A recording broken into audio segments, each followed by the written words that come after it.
Welcome back, everybody, to another edition of Irish Illustrated Insider. I'm Tim Priester with Tim O'Malley. We're from Irish Illustrated. So's John Bryce. He also works for Football Scoop. Pete Sampson of The Athletic. Last time, we're going to be talking about a preview of Florida State. Florida State, one and eight, rather, coming into Notre Dame Stadium this weekend. Uh, Pretty much have shut it down offensively. The reason I asked Marcus Freeman today about defense, because I do think there are some good players on the defensive side of the ball, but I think those guys are shutting it down because they know no matter how well they play, the offense isn't going to be able to score enough points. Tim O'Malley? Yeah, I've never seen such a broken entire athletic department apparently for football. They don't even update stats anymore. That's Tim Priester found out. That's I'm absolutely, approaching I am approaching their sports information staff on Saturday and because it's not a asking week them, behind. It's like and it's it's back two when I weeks was in behind. Atlanta. Pete, Yeah. they haven't updated it since the Duke game on October 16th. You're assuming that they still travel to games. Yeah, yeah. Yeah, no, I don't know anybody personally in the sports I information. thought Brendan of 24/7 or Knowles 24/7 did a good job answering my questions, especially the first one, what happened. And it's the only time in my life where he said, yeah, I don't need anything from you. No one's going to read it. They don't care about the team. It's like, okay, fine, it's free. So yeah, they're broken. Their over under is 7.5. I'm gonna go under for the game. What's Wow. their team over under? 7.5. Oh my God. That's unbelievable. That's unreal. Playing Iowa. Yeah, but I mean logical because their only real offensive force, and he is a force, is Ryan Fitzgerald, who is 10 of 10 on field goals, five of them beyond 50 yards, one of them a 59-yarder, 57-yarder. That's So scary. That could be a 9-pointer right there, though. Three of yeah, those. exactly. So That's I'm trouble. thinking either 6 or 9 points. Because the offense has to get in field goal range in Yeah. order for him to kick. That just accidentally happens usually, though, right? Yeah, that's true. That's true. I do like some of their guys on the D line, but I really think those guys have, Yeah. especially against North Carolina last week. I think they cashed it in. It's like it doesn't matter what we do, we're not going to be able to score enough to win. Right. Yeah, that adds up. I mean, Greg Gabriel on our board mentioned he was this is 2 weeks ago. He was asked to scout some of the defensive linemen, to your point, Tim. And he's like, yeah, they seem like they could be good players, but the effort is just not what I saw when I scouted them in Yeah, the past. So I didn't, and I didn't watch every play of the North Carolina game, but I didn't think that the D line's effort was poor from what I did see of the North Carolina game. But the back end of their defense and they've got. I asked Marcus Freeman about their corners. They do have on paper they have good corners, but man, they were taking some bad tackling angles to Omari and Hampton, and Hampton does that to you. He's a great back. He'll definitely play in the NFL, but they and skill position wise, Hakeem Williams and Malik Benson and Ja'Kai Douglas. They've got a good tight end in Kyle Morlock, but you can't utilize though if your quarterback play is so bad. Toafili, is a decent back, average 6 yards a carry last year. There's just no room to move for that right, offense. they don't block, and I think that hurts the quarterback play too. I mean, when your third string quarterback hasn't given up, they want to win. Your second, third Yeah, string yeah. quarterback, but you're really hamstrung when you can't Those block guys anyone. and the backups are completing 42% of their passes. JB, you got any insight on Florida State and where their mindset is? I just don't think that they have enough depth. And so the defense is beaten down because of that. Look, they're the number 86 scoring defense, the number 96 total defense. The defense has been left out on the field way too much this year. And as I indicated earlier in the week, continue to have it indicated to me over the course of this week, expect significant changes to that Florida State staff in the offseason. Not at the top, but look for significant changes in high profile positions moving into the offseason. Well, they just extended their head coach Norvell after last year through 30-31. They owe him 80 million. I don't know what a buyout clause would be.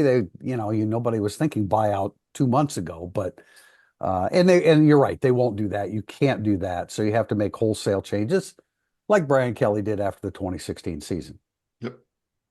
Very Yeah, simple. yeah, I feel like it reminds me a little bit of the Florida State team that came here in 18. Yeah. It was sort of the end of the Willie Taggart era. It's obviously not the end of Mike Norvell, but there some teams just give up. You get to a point in the season, you give up, and Florida State's at that point of the season and probably has been it for the last couple of weeks. Yeah, And because a team like that, they're as potentially good as they are. When you're Florida State, and you've won 23 games in the last 2 years. You're probably going to give up sooner at 1-8 or 1-6 or whatever, because I mean, you're just so demoralized because you're Florida State and you're awful. And it's an ideal weather forecast for fans, but in talking to people on campus this week, they were hoping it would be much frostier to further disincentivize the Seminole Nation. I just remembered. So Cam Akers was on that Florida State team. That guy could play. Tamorian Terry was the wide receiver we talked about a lot because I thought he was a Yeah. really good one-on-one guy. Can anybody name the quarterback in that game? It's 2020 when Jordan Travis got his start against Notre Dame when he kind of hit the. I was at that game actually, not working it. My wife and I got free tickets and sat right behind the Notre Dame bench. It was super cold. Didn't Yeah. Notre Dame wear green uniforms? They did. They did, yes. If you give me multiple choice, I'll tell you who the quarterback was. All right. Well, you'll probably get it then because Oh yeah, former Notre Dame recruiting prospect. Okay. DeAndre, do you get the rest? Francis, yes. Yeah, DeAndre Francois, maybe if Francois. if you're French. Yeah. If you're French. Francois. Yeah, I mean that team had a bunch of 5-star like Jacques They had Patrick. They had Asante Samuel and Stanford Was- Samuels. That's yeah. like They had a bunch of big time players. I'm not sure if this team is that talented though. No, And, I remember Priester, you like was it Kando on the defensive line? oh yeah. Yeah. I mean they had some players. Yeah. Yeah. No, and I have to admit that when I did our first straight series, I had Florida State slightly more talented this year than Notre Dame, and that I don't think that is accurate in retrospect, but I don't think that there's a massive difference. It's just what I said about the being demoralized, and obviously the coaching staff.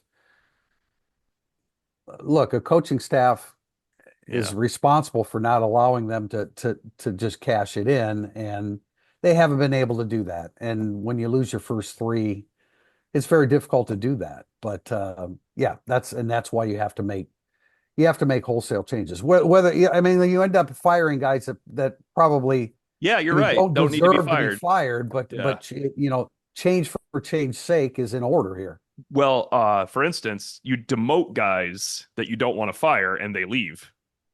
And that's what happened with Brian Kelly and one of the best offensive coordinators in the country. Mike since that day, Mike Denbrock Denbrock. could have Yeah. stayed at Notre Dame, Yeah. Mm-hmm. but he was going to have his play calling duties removed from him, and he said, I've got too much to prove as a coordinator, and credit to him, he went Right. out and proved it. And they beat Brian Kelly in Notre Dame. That's Yep. tough. So if you want to bet the under, you have to lay minus 150. That's how much people think Notre Dame might shut down Florida State. Priest, you might be onto something though with those long field goals. I like it. No He's swirling good, wind. and Jake, the weather is going to be nice, so it's going to be good conditions to kick the football. But man, he's got to get within. So what's that? That means they've got to at least get to the Notre Dame 40-ish. 40, 42. I think he's got a 59-yard, maybe it's 57. I don't know why. I don't know that number, but Might so at take least the over. the Might take 40, yeah. Yeah, I mean, but man, they have not been scoring against anybody. All right, we've beaten this to death. Anything from Marcus Freeman's press conference today? There was not a whole lot. Questions about strength and conditioning or the approach in November to get them through December and a playoff format. There's a question about Tyler Buckner. There's a question about Xavier Watts, who clearly has become, like people ask us whether he's a first round draft choice. I don't know about that. I don't think so, but he's going to be one of the first three safeties off the board. Something like that. Yeah, something like I thought it was interesting, both Al Golden and Marcus Freeman emphasizing this week that Watts' verbal communication, his grasp and Yeah. understanding, his ability to get all the guys around him lined up into successful positions. I think that tells you that he's taking that next evolutionary step in his game that will yield dividends at the next level. I haven't studied the safety position enough to know. I think Watts is a second or third round draft pick, though. I think he's done that much for his stock. I assume Starks from Georgia has the number one safety. Malachi, I yeah. believe so, yeah. Yeah. Pete, what do you got? Yeah, it was kind of a typical November versus a 1-8 team Thursday teleconference. When we're talking about scout team defensive linemen, it would be Vernon, Houston, Sevillano, and Cole Mullins. I think we're all asked about. I think that's just sort of where where things are. Like Notre Dame is they're in a good way going into November. Yeah, I wrote a little bit about Riley Leonard, caught up with Greg McElroy yesterday, just about what he saw against Navy, and like McElroy was a skeptic of Leonard a little bit earlier in the year, I think understandably so, and it's just like, man, this guy is really, really improved. But we've sort of asked Marcus Freeman or Riley Leonard ad nauseum, so it's Notre Dame's in a good spot. It was funny. We talked to Chris Mitchell on Tuesday, and I was like, "Hey, could you explain how much he actually brings up Northern Illinois?" Because I think that had a chance to kind of become one of those like the hot dog at the NC State lightning delay, like fantastical mythology. But he's like, yeah, he said Freeman literally brings up Northern Illinois basically every Thursday team meeting. He doesn't show videos of it, but just brings it up. So yeah, I think it's at Notre Dame. There at this point, it's like if you just keep doing what you're doing, they're in a really good spot moving Yeah, forward. I think you're down to 4 games. You just had another bye week. Freeman's constantly, bringing that up. And I mean, I think the players are receptive to it from the standpoint that, okay, look, we just had a week off. We got 4 games. We got teams we can beat. We're going to stay the course. We're going to stay focused here for, 21 days from Saturday to the last Saturday. That'll span 21 days. And yeah, I have like I don't have any concerns from Notre Dame's perspective about them not being ready to play this weekend. No, They're gonna no, no, no. they're going to play. They know what's out there for them. The first playoff rankings are out. It's all right there for them, and I think they're receptive to that message, even if it's ad nauseum. And since Pete brought up Chris Mitchell, Yeah. our intrepid intern Noah Farizzi asked Chris Mitchell about being from Jacksonville this week, and Mitchell told him, "Yeah, Florida State was actually my dream school." So, to your point about guys being ready to play, here's Chris Mitchell, who balled out at FIU and is now coming on at Notre Dame, getting his chance to go against his dream school, and again, not cold weather. So it all bodes well for Chris Mitchell. That story's on our website right now. I wrote about Chris Mitchell when Pete and I talked to him. Pete, I thought his best answer. I was actually going to go in a different direction. I was going to ask every grad student, other than Riley Leonard, since we talked to him all the time, what it was like to be at Notre Dame for your second game and lose to Northern Illinois, like the feeling from the outside. Yeah, But Mitchell is so good of it. I like Chris Mitchell. He was Yeah, fun. I did. I wish like they I like yeah, Chris bring him out Mitchell more. when we met him early in the year. He said, Absolutely. he's like, yeah, it was a surprise. I asked him, do you talk to people on the outside? Because like you're the new guy. You are new. You're not like you're not in the trenches like Howard Cross is. Howard Cross, like I've been here before, unfortunately. Chris Mitchell had lost 39 games in his career already in college. 39 games. And he goes, yeah, I talked to one guy from home and he's like, y'all suck. He goes, I'm done talking to guys from home. So, but Chris Mitchell, Pete was asking a lot about the reception totals and everything. He's like, look, I block, I get people open. I'm going to get the ball in space more. We're going to see a lot more because he's had more targets the last 3 weeks, a couple of touchdowns, and his depth of target has dropped. It's down to 5 yards. They're throwing short to Chris Mitchell to get him involved. It used to be like 12, but they were missing him when it was 12. Now it's 5, and he's getting catches. So another one of those guys like you interview him and you root for him a little bit because I like to see Chris Mitchell have a good Yeah, day. and I like how upfront he was about I expected a lot more balls than what I'm getting. Like, it doesn't mean that he thought he was going to be 1,000-yard receiver when he showed up here from FIU, but yeah, I think he was just kind of he was a thoughtful, interesting guy. I would welcome Chris Mitchell regularly on Tuesday. Yeah, I agree. I thought he made a really great impression when we met him in January or whenever it was. Um, Hey, guys, anything else from Tuesday's press conference? Tim, I followed up on your question to Denbrock, which, I mean, he stated in August that, hey, this offense is going to take some time. It's going to get Yeah. better. And so I followed up with that question. And he says it's been applicable. They have day by day or week by week, they get better. And he said, even now, on Tuesday, we're okay. On Wednesday, we get better, and that's understandable because you're just learning the opponent. And so there's a learning curve at the beginning of a game week. But by Wednesday and Thursday, they're up to speed. And it's all led by Riley Leonard being, a better football player. And Pete, you mentioned about McElroy, and I had mentioned it during the post of the Navy game that Leonard threw a pass, a 26-yard out to Faison, and McElroy said, "That's the best pass I've ever seen him throw." And it was definitely the best pass we've seen him throw this year. I mean, when the intricacy of the pattern and the timing of it and the placing of it, he's just playing really good football. And again, I don't think there should be any concern that, okay, bye week, is he going to be back up to speed? I just don't think those are issues anymore at this, where Notre Dame is at this juncture of the season and what's at stake. I don't think those are issues anymore. December 21st would be the first time, right? You've got to worry about it again. Or potentially the 20th if they decide to put Notre Dame in the Friday night primetime game. Right. But O'Malley and I talked some with Biaggi the other day, and he indicated some freshmen continuing to come along. I mean, we hear one of the coaches mentions Kennedy Urlacher every week. He continues to carve a greater and greater role on special teams. Teddy Rizak, I guess, is coming along in that regard. Biaggi indicating Bodie Cahoon is getting in there close, and then Jake Tefelsky. To Pete's credit, he wrote a really good story about finding guys beyond the 85. Tefelsky's a guy who played a boatload of football the previous 3 years at Central Michigan. We heard him mentioned, I guess, earlier this week as a offensive scout team player of the week because he's a running back, but he's starting to make some progress on special teams as well. When you throw in a guy like Max Hurlman, they're doing a pretty darn good job of getting preferred walk-ons from other schools. I mean, those guys are pertinent. They're important to it. Did anybody see the basketball game last night that I attended? I saw some of it. I studied solo. Yeah, no, I saw some of it. It was a lot easier for you to go to that one than it was for me to go to Fort Wayne. No, I'm joking. I'm just busting you, Priester. All right, JB, start early in the season, huh? You're damn right. No, it was, I like the size of Sir Muhammad. I said that. I think Konechny is looking a lot better. He didn't play a ton last night. He didn't need to. I like Keba Jai stayed on the floor much better last night and did some good things. So he just looks so much more sudden. Look, I'm not calling him an all ACC player like you did Braden Shrewsbury earlier this week, but I am impressed with the quite literal leap in play that Keba has shown.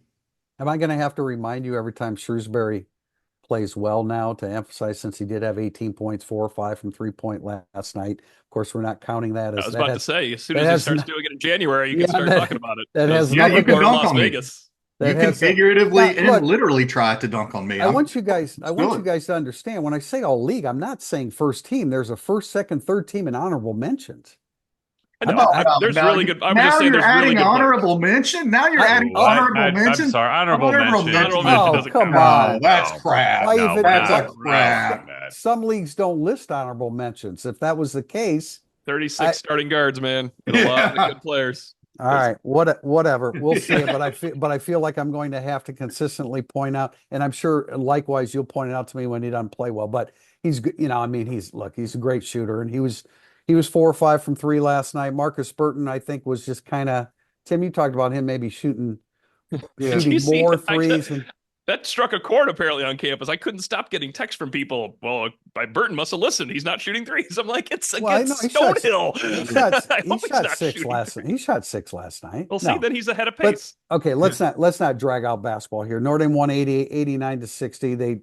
They rallied a little bit late in the first half, took a 17-point lead at halftime, and then played really good defense. They gave up 5 2-point field goals. There was a 6 2-point field goal by Stonehill, and that was knocked in as the first basket of the season, knocked in by Tay Davis on the wrong bucket. It was inadvertent. It happens. But JB, I agree. I mean, Keba's got a little bit more bounce to him. There's no doubt about that. And the way that Shrewsbury has changed his body. Yeah. And Burton has added needed strength. Yeah, I mean, especially for me up in the rafters, it's at my age, it's really hard to see those guys all the way down there, but you could tell. And I went down on the court, of course, before the game and stuff. But Shrewsbury has really changed his look. Hopefully that leads to a more all-around game. Konechny has looked good. There's no doubt about that. He played 14 minutes last night, came out and hit a 3 shortly after he got into the game. Sir Muhammad's an interesting player because he's a guard, but I mean, he's got like point forward size and he's a distributor, and that's what he does first and foremost. I think his shooting is going to really lag this year, but they don't need him to be a shooter. I think Tay Davis, I said this the other day, I think he's going to have a very, very good year. Um, we saw Kant Stantanovsky last night for the first time. That's an enforcer kind of guy. He's going to bang people around. So that combination of him and Jai makes that position considerably better than it was with Zona and a Keba Jai that was really just trying to find his feet last year.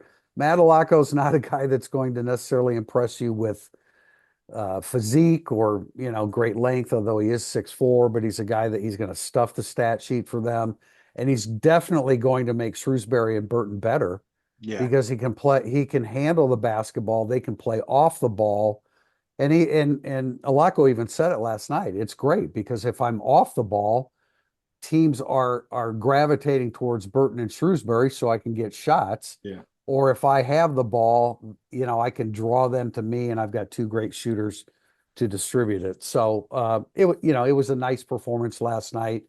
Shrewsbury, the senior, the elder said, he's sitting in the locker room after the game bumming out because he didn't think they played well enough. And then he looks and sees that they gave up 5 defensive field goals from 2-point range. And, maybe we did play pretty well, but they were fine. I don't want to put too much into it. They play Buffalo at home on Monday. Let's let it evolve. But they're going. I really do believe that they're in a position to use more players, legitimately go deeper because it's all about playing hard. When you're tired, we're going to take you out, put somebody else in, and they have more capable players now. So, so there you have it. That's a good bow. Last thing, I don't know if I took a break like I needed to that, Jack, the producer of this show, but Notre Dame did add, we did get the news of SMU being added 2026 at home. A year ago, 2 years ago, nobody would have thought much of that, but they are now a member of the ACC, and they're going to draw talent from Texas, the Dallas area. They're good now. They're going to continue to be good. So that's another quality team added to the upcoming schedule in 2026. Go Wang and ESQ Clothing have shared a preview of their secret Black Friday sale exclusive to Irish Illustrated. ESQ will match percentage-wise whatever Notre Dame scores against Army on November 23rd using code Irish Illustrated. The sale will go live Sunday the 24th for 1 week, so be prepared to get gifting. Valid on online items only, not valid for gift cards. Coming up, segment 2, burning up the boards. If you're coming to a game this season, you have to check out Game Day Your Way, Notre Dame's tailgate service provider. Game Day offers everything you need, including tailgate gear, catering, and even beverage delivery right to your spot. And their Irish Express transportation from Chicago allows you to tailgate while you travel to their all-inclusive party zone in South Bend. Let Game Day deal with all the hassle so you can focus on the fun. For tailgates, tickets, transportation, and more, visit GameDayYourWay.com. Welcome back to segment 2, Burning Up the Boards. Our first question is one I hadn't really considered. Thoughtful one from N.E. Davis 2, ironically. Did ND overthink it a bit early in the season, keeping Pat Coogan on the bench? Did it cost them the NIU game? I think that'd be too much, but the first part's interesting. Did you just say it was a good question and you said ironically about N.E. Davis? I run into Eddie Davis two or three times in my life in Niles area, including our favorite pizza place. Okay, and, he'll get a kick out of it. Just come to your defense there, Nick. Okay, well, you know what? I think it was in our last podcast we talked about underrated players, and I said Pat Coogan. I did not think that Pat Coogan was bad last year. I thought there were moments where he was bad, especially as a pass protector. But there's a lot of snaps over the course of a season, and a handful does not tell you what a player is. I think Pat. I don't know if it changes the outcome. Everybody else played poorly that day. Why wouldn't Coogan have? That's true. It's not Joe Alt, right? It's just going to be Coogan playing poorly. Any Davis runs so damn hot and cold on his questions, but no, I mean that's the same offensive line that went and won the week before at Texas A&M. So I don't think it was an overthink, but I do think that Pat Coogan might be your unsung hero of the year for Notre Dame. I know my favorite thing of the year is we always defend Pat Coogan because he took too much abuse last year. Priester saying everybody played poorly. I don't know why Pat Coogan would play well. That is an outstanding point, though. Like, on offense, single out someone that played well in the game. Jeremiah Love is the only guy that really played well in that game. So that's about what you're looking at. That's tough, man. But Pete, what yeah, I I mean, don't. what do you like? No, I I think mean, no and no. They didn't overthink it, and it did not cost them the IU game. yeah, Like I think, and Coogan's playing center now, and I the reason I asked Marcus Freeman whether I thought that was his best position was because I thought it was his best position. yeah, like Riley Leonard deep shot not being a strength of his game. It's like you've got your opinions. Yeah, Well, that was exactly. Chris Mitchell's longest catch when I wrote the Chris Mitchell story was in the NIU game. Also, ironically, because it would have been a longer catch Yeah, on a would have certain been pass I can think of. just missed by about 15 yards. That's all. That's tough. Next from Terry Benedict, we actually got a two-parter. I'm going to go here first, though. Terry Benedict, what needs to happen for Notre Dame to host a home playoff game? Terry Benedict has already rented a house. And also from DOC Irish, aside from Notre Dame, which teams do I need to cheer for this weekend in order to see ND climb the rankings? All right. Well, besides them winning all 4 games, JB, what does Notre Dame need to do to host a playoff game? I mean, it starts to win all 4, and then they're in a really, really good spot. Of course, depending upon a lot of other moving parts to still Yeah. host. Yeah, I think that Notre Dame is in an excellent position to host. I'm not convinced. I've talked with some people this week. I don't believe that they're likely to climb above 7. There is a path, a potential path to 6. We'll know a little bit more this weekend, but look, Alabama being where Alabama is, I think that you probably want the Crimson Tide to go ahead and lose this weekend. You don't want Alabama getting credit for a road win at LSU. You need that to be a 3-loss Alabama team that has no path to the SEC championship game. Because my stance there, from talking to people, is well stated. If you're an SEC team which absorbs your final loss in the SEC championship game to get the 3 losses, I still believe you'll be an at-large selection to the CFP. So do the people I've talked to. So I think that's the main thing. You probably you want to continue to see BYU look like the only Big 12 team capable of a playoff bid, the guaranteed conference championship playoff bid. And honestly, beyond that, I think those are the main things. It's probably in your best interest if somehow SMU trips up along the way somewhere, or if enough happens to make the ACC only a 1-bid league. But I think if Notre Dame takes care of business and wins these final 4 games, 2 of them away from home, 3 of the 4 against power conference programs, and then an Army team that's ranked, although I'm not sure it will be next week because Bryson Daly continues to be The line dropped, JB. The line's going North Texas's way. So exactly. That Yeah, no, I know. I know. So I'm worried about that for Army's sake. So Army may not be ranked by the time you get to them. So, but if Notre Dame wins out, I'm very confident Notre Dame will host the playoff game. Pete, your national perspective as well. Yeah, highly likely that they'll host if they win out. There are a lot of scenarios that they couldn't. I think Michigan winning in Bloomington would be very significant for Notre Dame if that happened this weekend. So that would be one. Miami, Georgia Tech. Miami has been playing with fire for a while. I think that could be significant. And then BYU's at Utah. BYU's undefeated. Utah is terrible, and BYU is only a 3.5-point favorite. Yeah. That kind of feels like A&M going to South Carolina last week. Yeah. Where you're just like, something's up here. Yeah. I can't quite put a finger on it. And it's not like, look, somebody from the Big 12 is going. It's probably going to be BYU anyway. So you could argue that that's not all that important. But the fewer undefeated teams that are out there, the better it's going to be for Notre Dame. I just, the 1-loss teams, they need a second loss.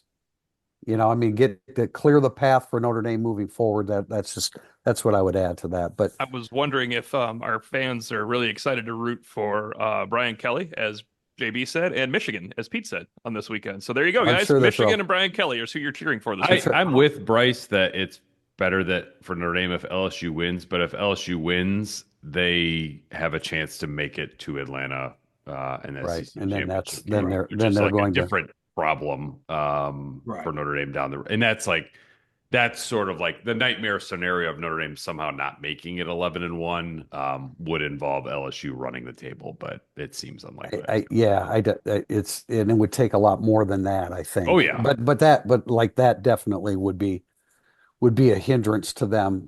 Question from VA Doc 88. Which of the recruits, I'm not sure what position you guys are in to answer this, but I do have an answer for it. VA Doc 88 asks, which of the recruits visiting for Florida State are the most important in terms of addressing immediate needs for 2025, which is different than when you say immediate needs for I didn't read 2025, that it's question different that way. than the question just in general. I Um, mean, Jalen Wiggins is. that's who I Yeah. would say. I mean I don't know if is there another one? Like, well, probably not. And I'm not saying he's a plug and play player. I don't like that I hate that expression actually because it's very infrequent that we can say about a high school senior that he's plug and play, but he is a defensive end and he is a pass rusher. And he's a guy that if he can come in and make some inroads right away, that would be somebody you want rushing the passer next year. Yeah, Wiggins, I was getting ready to say, I'm glad you said his name first because I knew it was the D lineman. I could not remember his name in the 25 class. 26 class, Chaz Smith kid that's coming in has a really, really enticing offer list and presents a strong skill set. And he's in the mold of defensive backs, specifically cornerbacks that this staff really, really likes. He goes to a private school in Chattanooga, Tennessee. So the academics are locked down there. I'm interested to see. He's been pretty high on Clemson, but I think that Notre Dame's in a good position to make a strong move with him this weekend, and he's a significant 2026 player. It's interesting too that when you're saying next year, there's only a couple positions that can work next year too. In terms of who's, I mean, it doesn't matter. Linebacker's not getting breached next year. Doesn't matter who comes in. No, but It's for Amos coming in this weekend, and he's I don't my care number who- one target, but he's not Yeah, playing next year no, over these guys. But I'd no. much rather have Faremo than I think almost anybody else. But I mean, it's just not. There's no path Now, to that one. if for some reason Jalen Sneed's not around, You would Right. need two probably, right? then I mean, then Faremo might be able to come in. Olish, the tight end that's verbally committed to Michigan. I'm going to state this, and I know Derek Meadows is coming in this weekend, and that's exciting. I am going to be doubtful of his ability until I see him on the Notre Dame football field playing quality football. He's a very splendid athlete. He hasn't yet proved to be a splendid football player. I think that's a good way of putting it, and that's my point.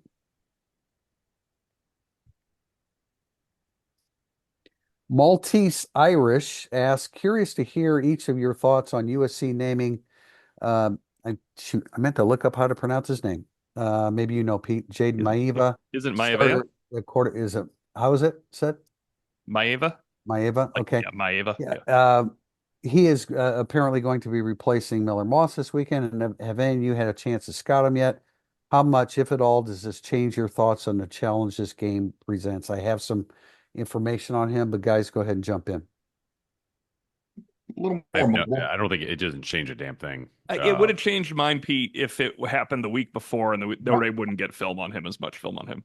You know, or we have to. or it might have changed my opinion if they'd made this move 4 weeks ago, and he has that much more experience before facing Notre Dame. A little bit more mobility, but the shortcomings. Remember, USC touted its offensive line going into the season as maybe the best line in college football. They thought it was hearkening back to their very best offensive lines under Pete Carroll. They were touting the size. They were supposed to be led by Jonah Monheim, the former Notre Dame target that they tried to flip maybe back in 2019 or so. And they've been a massive disappointment, and people have been able to pick on USC because of that offensive line. So if he brings some more mobility to the position, I understand why USC is making the move, but I don't think it dramatically changes the game for Notre Dame. I don't think Miller Moss was a problem though. I just think it's change for change's sake at this point. But Well, I did He had hear 3 picks last week. Yeah, and he's had some ill-timed picks, but I mean, all right. I'm Who how hasn't? about this? I'm certain he's not the problem, but I can see how you have to make a change when things are going poorly. Yeah, he is averaging, and again, 3 last week, so it kind of distorts it, but he's averaging an interception every 35 throws, which Maeva is that's what essentially that's what he was at UNLV last year, threw for 3,000 yards. JB, you said more mobility. In addition to that, I mean, there's mobility and then there's ability to run. He has the ability to run as well as escape. I think Moss has only been sacked 10 times, so that's not a huge issue. But I think, look, we've seen what Riley Leonard's ability to run has done for Notre Dame's offense.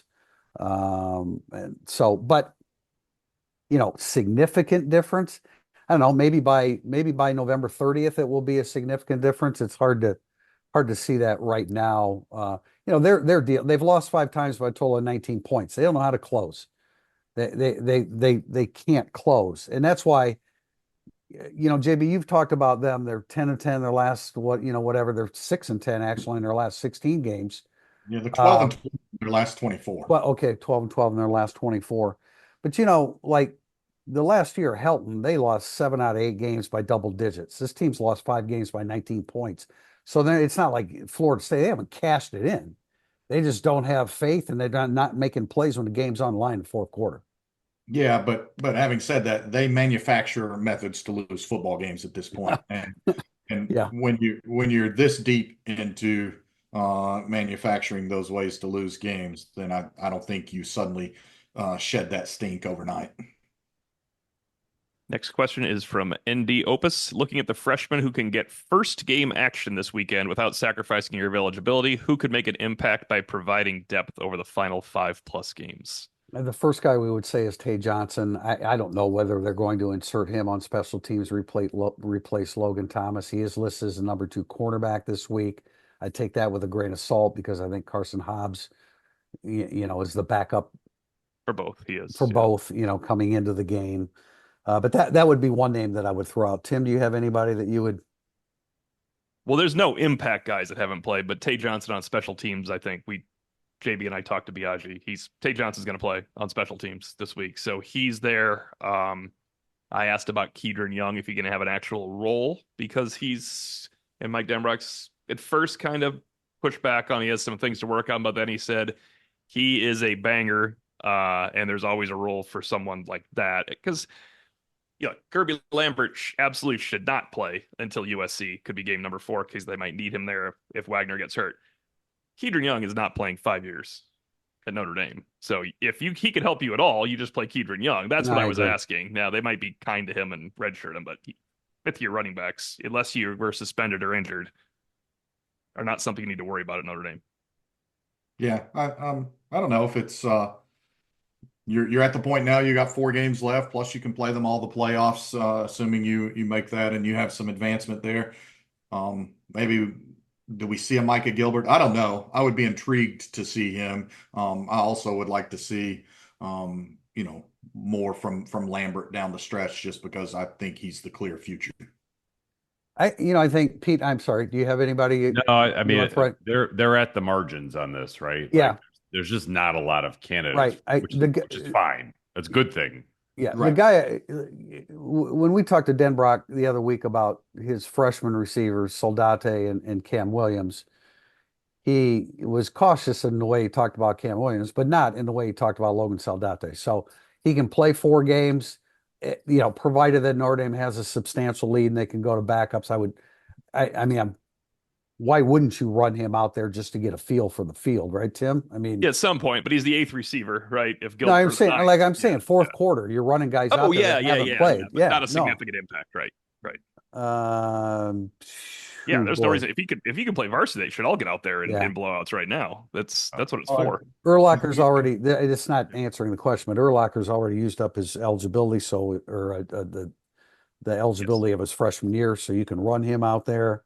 Well, and as we wrote a couple of weeks ago, Notre Dame already has the most freshmen and redshirt freshmen in the 2 deep of any team in the top 12 of the CFP rankings. So they're already getting a hell of a lot from their young dudes. That the margins, as Pete says. Yeah, when Pete said that, you know what it made me think of? Logan Thomas, who's played every game. Logan Thomas, if the season back in August, you'd be like, I bet you they call up Logan Thomas in November. And he ended up playing every single game. So that's kind of explains the margins Pete's talking about. Question from Arrow 624. Where would Notre Dame be ranked if they lost to Texas A&M 16-14 and beat Northern Illinois 23-13? All other football games playing out the same. we had kind of speculated about this every just year. fairly no, but I mean no, I mean fairly recently here a couple weeks Yeah. ago, and we thought it was better. Like, what are your thoughts on it now?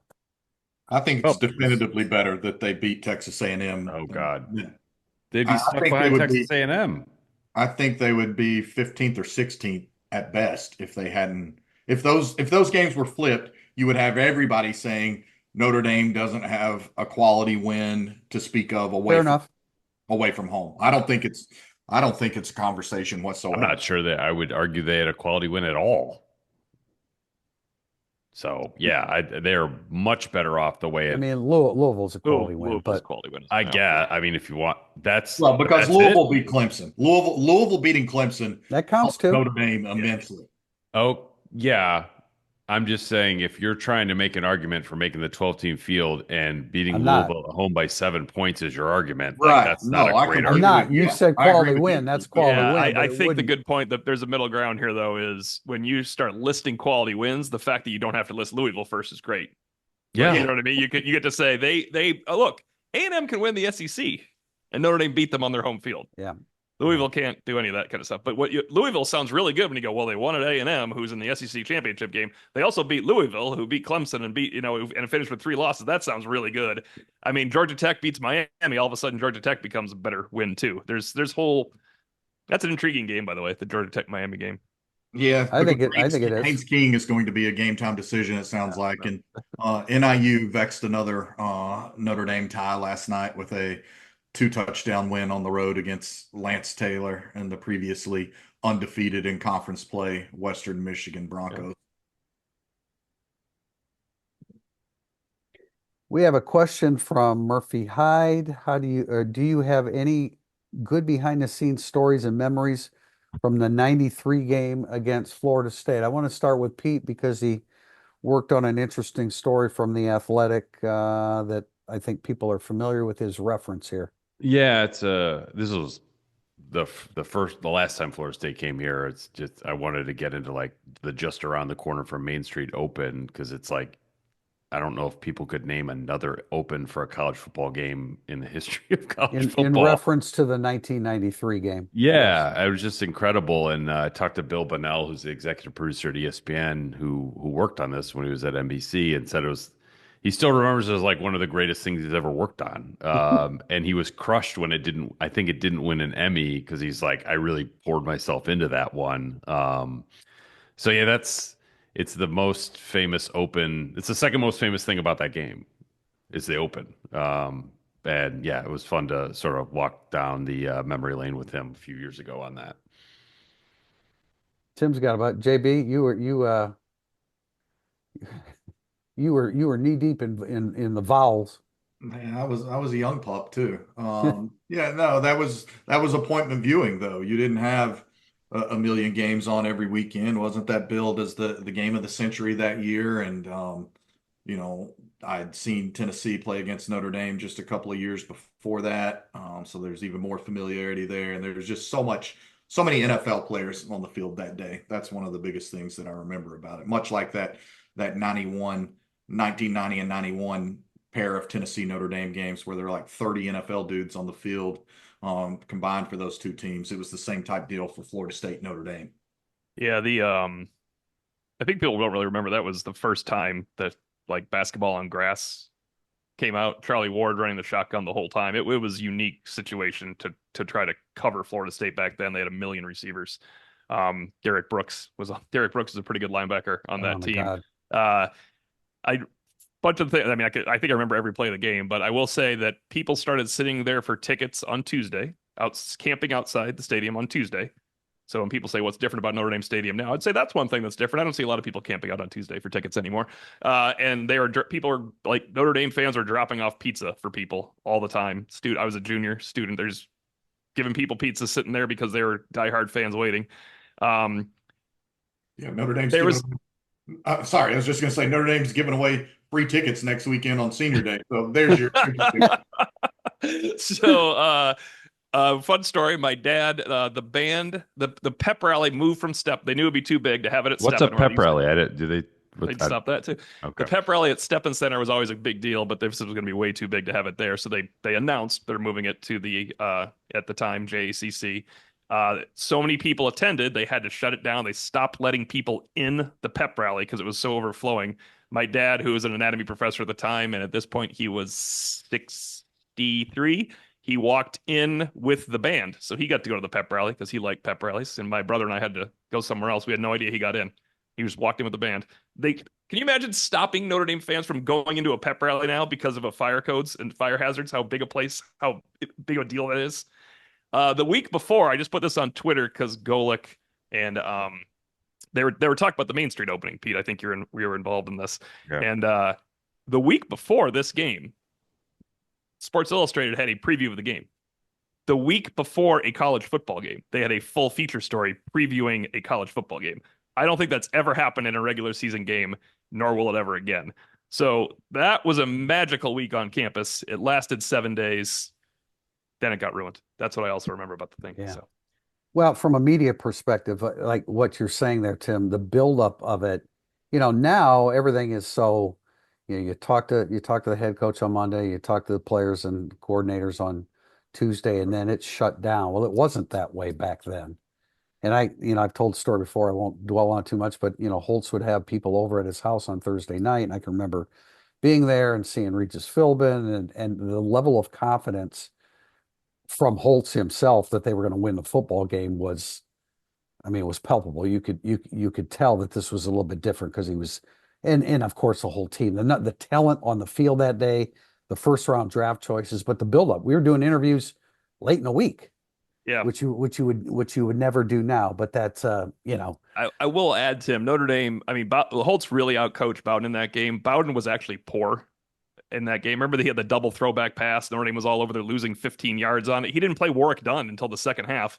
All of a sudden they couldn't contain Dunn. They had Sean Jackson as the tailback that looked like he had to run to the left, stop, pivot, turn to the right, start moving forward. You put in Warwick Dunn as a freshman, you're like, oh my God, who is this guy?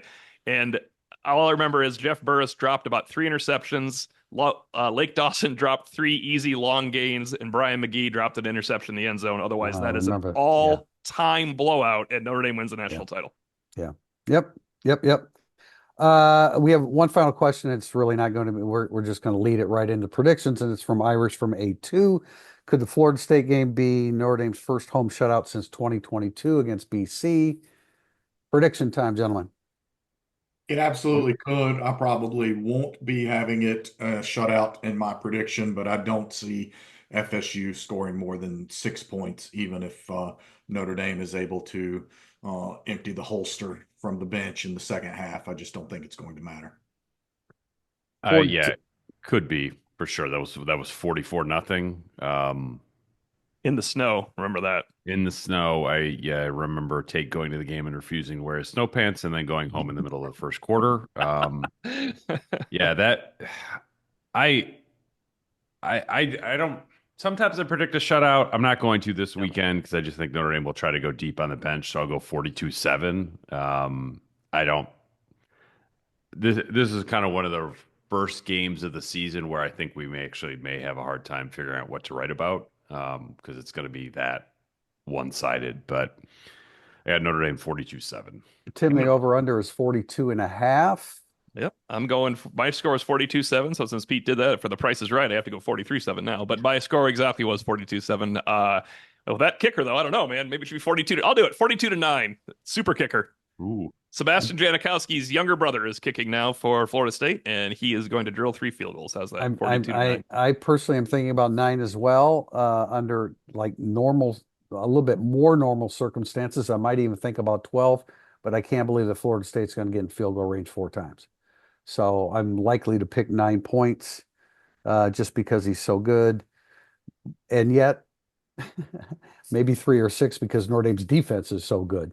Yeah, So we'll see. Not much mystery here. I do like the over because I think Notre Dame will score enough for it to be over. I don't know. I can't remember picking a shutout. It's hard for me to pick shutouts because so many fluky things can happen, especially with a good kicker. He hasn't kicked against Bryce Young this year, though. So there you go. Good point. Good point. All right, we're going to wrap it up there. We appreciate you joining us for Irish Illustrated Insider. We strongly encourage you to subscribe to Irish Illustrated. We'd appreciate if you did.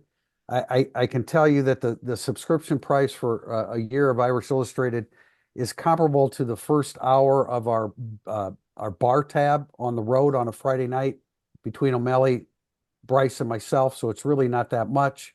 Trying to be A lot funny. more with Pete. So Yeah, seriously. yeah, fancy smoking whiskey drinks and stuff Yeah, like Anyway, that. So there's anyway, whiskey we know quality. we know a lot of Irish Illustrated Insider fans are out there, and we'd appreciate it if you joined us as a subscriber on irishillustrated.com as well.